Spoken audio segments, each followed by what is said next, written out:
Hi friends, welcome to ఏఫ్హెచ్ kitchen. ఈరోజు మనం తయారు చేసుకోబోయే రెసిపీ మష్రూమ్ ఫ్రైడ్ రైస్ అండి. దీనికి కావాల్సిన పదార్థాలు మష్రూమ్స్, కొత్తిమీర, ఉల్లిపాయ ముక్కలు, కరివేపాకు, కస్తూరి మేథి కొద్దిగా తీసుకున్నానండి, ఫ్లేవర్ బాగా వస్తుందని, కారపొడి, కొద్దిగా ధనియాల పొడి, ఉప్పు, ఫ్రైడ్ రైస్ మసాలా, ముందుగా ఉడికించుకున్న రైస్. కడాయిలో ఆయిల్ వేసుకున్నామండి.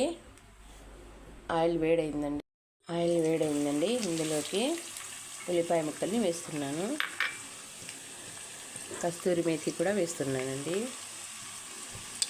వేసి దీన్ని ఒక 5 మినిట్స్ లో ఫ్లేమ్లో కుక్ చేసుకుందామండి.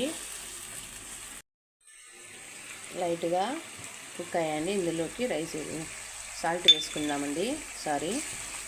సాల్ట్ కూడా వేసుకొని ఒకసారి మిక్స్ చేసుకుందామండి.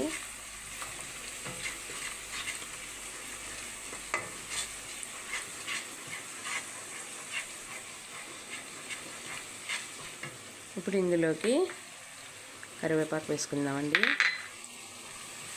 అన్నీ కొద్దిగా ఫ్రై చేసుకోవాలండి. ఇప్పుడు ఇందులోకి మనం ముందుగా కట్ చేసి పెట్టుకున్న మష్రూమ్ కూడా వేసుకుందాం. వేసి వీటన్నింటినీ బాగా కుక్ చేసుకుందామండి.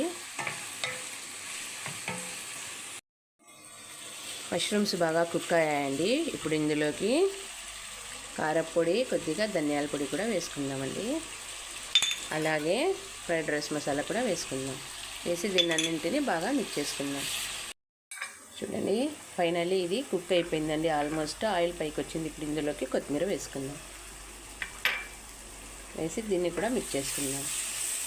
ఇప్పుడు వీటిని లో ఫ్లేమ్లో పెట్టుకొని రైస్ని ఇందులో వేసి మిక్స్ చేసుకుందామండి. చూడండి, రైస్ వేసుకున్నాను. ఇప్పుడు వీటన్నింటినీ బాగా మిక్స్ చేసుకుందాం. చూడండి friends, mushroom fried rice ready అండి. తినండి, ఆరోగ్యంగా ఉండండి. నా ఛానల్ని లైక్ చేయండి, సబ్స్క్రైబ్ చేసుకోండి. కుదిరితే కామెంట్ కూడా పెట్టండి. దయచేసి అందరూ సబ్స్క్రైబ్ చేసుకోండి ఫ్రెండ్స్. హెల్తీ అయినటువంటి మష్రూమ్ ఫ్రైడ్ రైస్ రెడీ.